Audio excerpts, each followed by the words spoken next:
Smoak. When we began the Texas High School Football Statewide podcast earlier this year, my first guest was Todd Dodge. That's a no-brainer. They had won back-to-back titles at Westlake. He had won 6 in his career, also at South Lake Carroll. His story of what he's meant to high school football and college football and football in general. And he wrapped up another one Saturday with a tough come-from-behind win against Geyer. Todd Dodge joins us on Sikkim 365 Radio. Paul, Catalina, Craig, and David Smoak. Can you retire? Can you really like truly get away from football? I don't know yet, Smoke. I left the Dallas area this morning. Liz and I stayed over extra day. Actually, I am talking to y'all from the great city of Waco, Texas, right now. We're on I-35 headed down the freeway.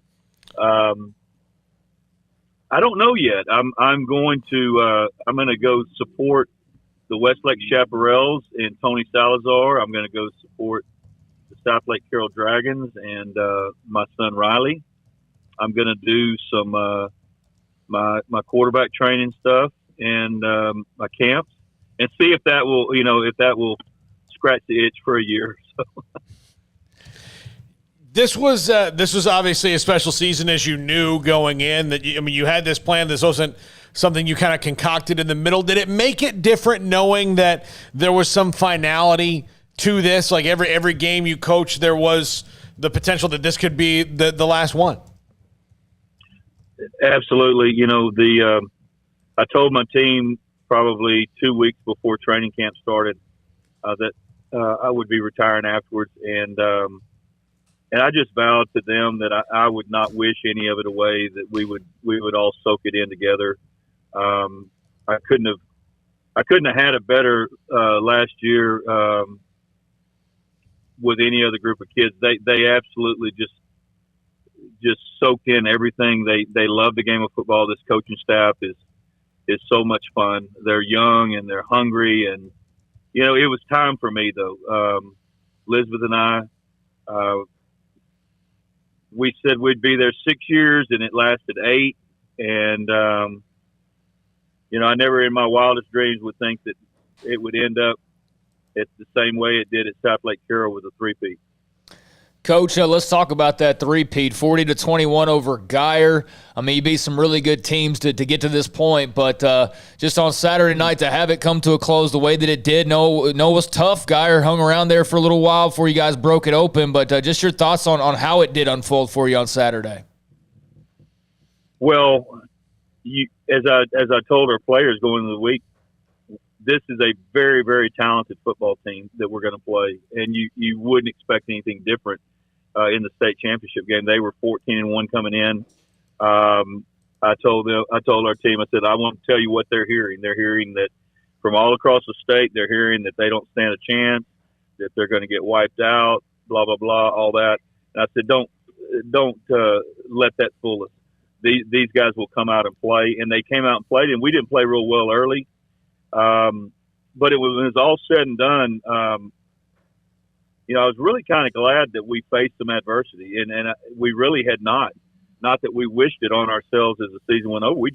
We were winning by big margins. We were having big halftime leads. We'd never trailed in a game until the first quarter of this state championship game. And so at halftime really challenged our players and said, y'all can be remembered as a team in Westlake Hills and in the state of Texas that is one of the greatest of all times, or y'all can be remembered as a team that just kind of choked their chili in the face of adversity. I said, y'all got you got to kind of decide what y'all want to do, and they absolutely answered the bell. In your post-game interview, you mentioned how you want to spend as much time as you can with your, I think you said 83-year-old mother. And I know that almost every time I ever talk to you, you're always driving across country or across the state of Texas to go see her, to move her. Give me an idea about your mother and how she has been the ultimate when it comes to being a coach's wife and a son's grandmother as well. My mother, Jean Dodge, has been my biggest supporter from the time I was a little boy. my daddy was a Methodist preacher, and so she and all of us traveled around and got transferred about every 4 years. But now as it's coming to a close, there's that cycle of life, the season of life, and and she is, there's dementia starting to set in, and she still knows who I am, and I want to be able to spend as much time with her.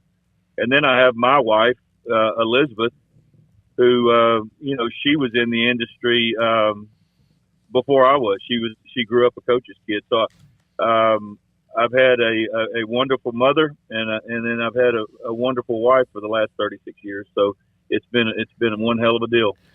Todd, was this year as emotional as you've ever had when it comes to both on the field, because you knew this was it, and because the standard, the expectations, but also because of the unfortunate stories, of course, of Jackson Coker and Jake Ellinger along the way? Yes, it has been, and probably because of Jake and Jackson, I just those two young men personally, I was very close to.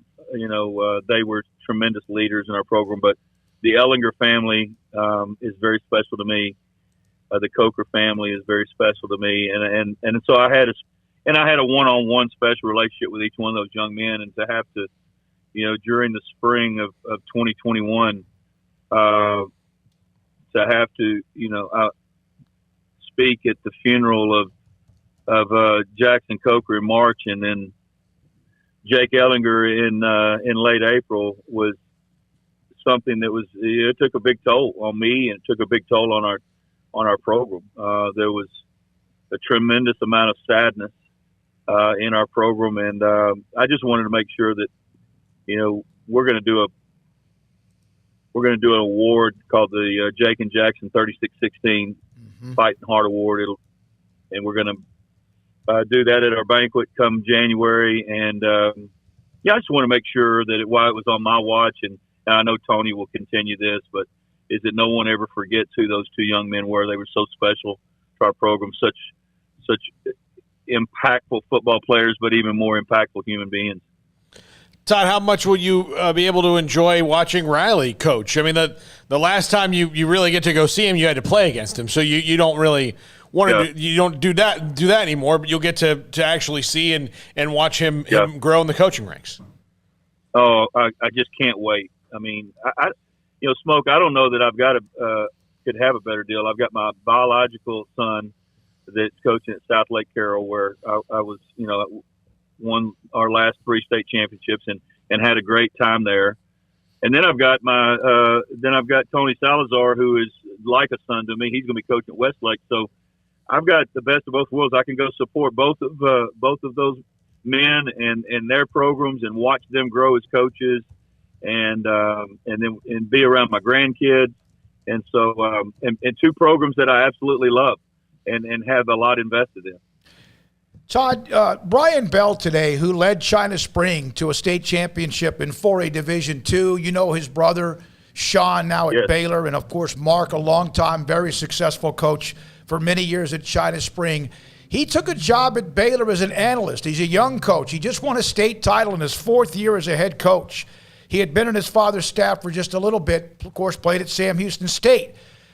For a young coach like that, when they get that opportunity as an analyst in this day and age, you went to college and tried it at North Texas. You'd been in college even before then. What about that opportunity for such a young coach at this moment when he's just won it all? I tell you what, I just, for Brian, first of all, congratulations. I know everybody here in the Waco area is excited for China Springs. I recruited Brian back when I was the head coach at the University of North Texas. And he was a fabulous player. And it doesn't surprise me that he's had the success that he's had. And what an awesome thing for him to win one so early. But I can tell you, I was a part of one the first year that I was in coaching when I was 23 years old at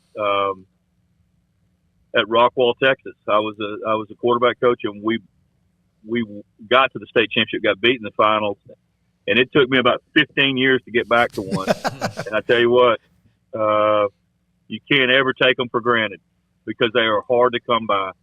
And so to Brian, what you've done, don't ever take it for granted, because what you've done is really, really hard to do. You've had an amazing impact on the game that you love so much in many ways, as a head coach, as a player when you were at Port Arthur Jefferson and played for a state championship, and then, of course, what you've done ever since. How much has this game meant to you?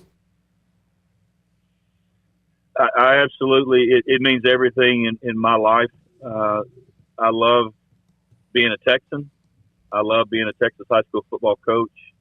I love Texas high school football. I mean, I tell our players all the time to thank the good Lord every day that their parents landed them in the great state of Texas so they get to take part in something that it doesn't make us any better than anybody else or any more special than anybody else, but what we choose to do as men and as players, it's the most important thing going in our state.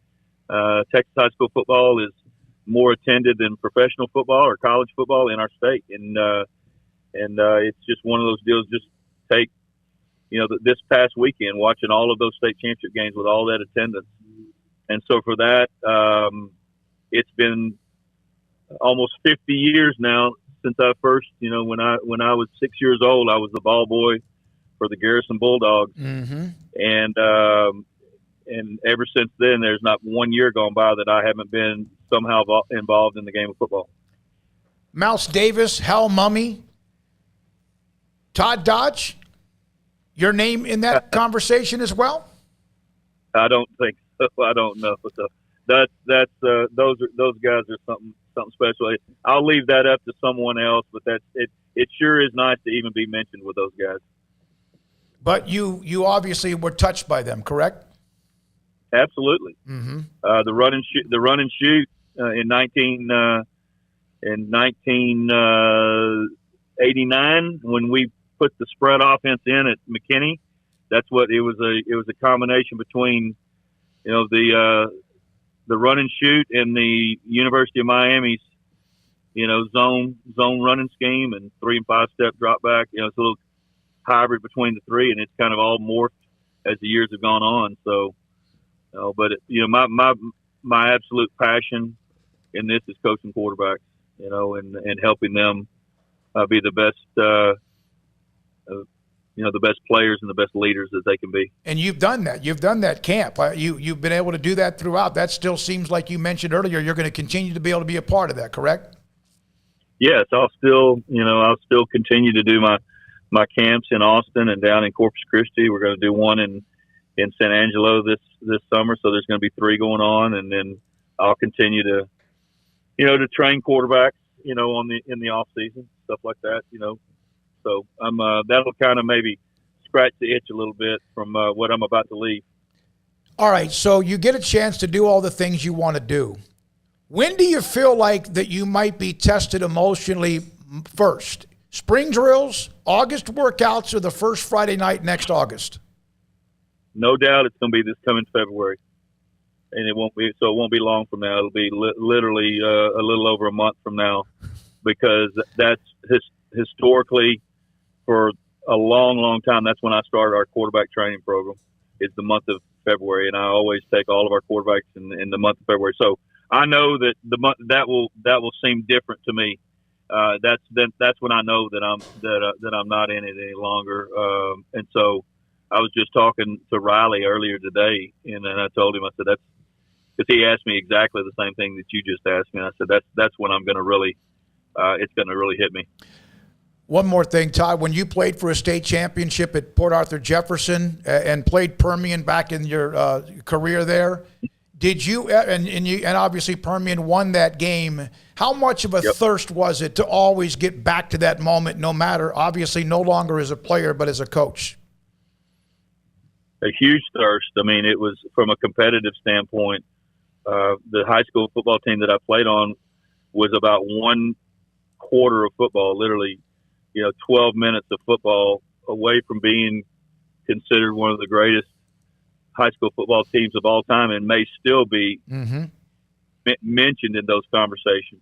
But we were just another team that got beat in the state finals. We were 14-1 back when we played 15 ball games. We were a fabulous team, had great players, but and so I always tried to vow that if I ever got a team back there again, that I would try to do everything we could to keep that from happening. And I've been so blessed to make it back to 9 state championships as a head coach and win 7 of them. So was that your senior year at Jefferson? Yes, sir. So yes, your last game as a player, you played for a state championship. Your last game as a head coach, you won one. It kind of goes full circle, yes, huh? Yeah. Full circle. Yeah. Yes. Hey, you said you were in Waco. That could take you about an hour and a half to get through with all that traffic. I hope it's a smoother drive than sometimes normal with all the construction going on, buddy. Yeah, we're on the south side now. We're about to stop at Cavender's. Okay. Stop at Cavender's, buy some cowboy boots. Well, you've earned those. But you've earned them. Hey, I know it's been a day when you've tried to just relax, so thank you for giving us 20 minutes of your time. Good luck, and we'll be in touch. Thanks, Todd.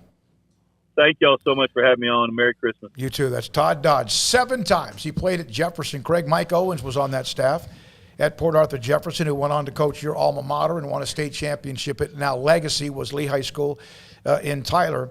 7 times. Twice he's done 3-peats at the highest level at Westlake, and then, of course, earlier won 4 times at Carroll and won 3 in a row at Carroll. He had the struggles at North Texas. He and I have discussed that before, and all that did was feed him even more, his desire to get back into coaching and win again.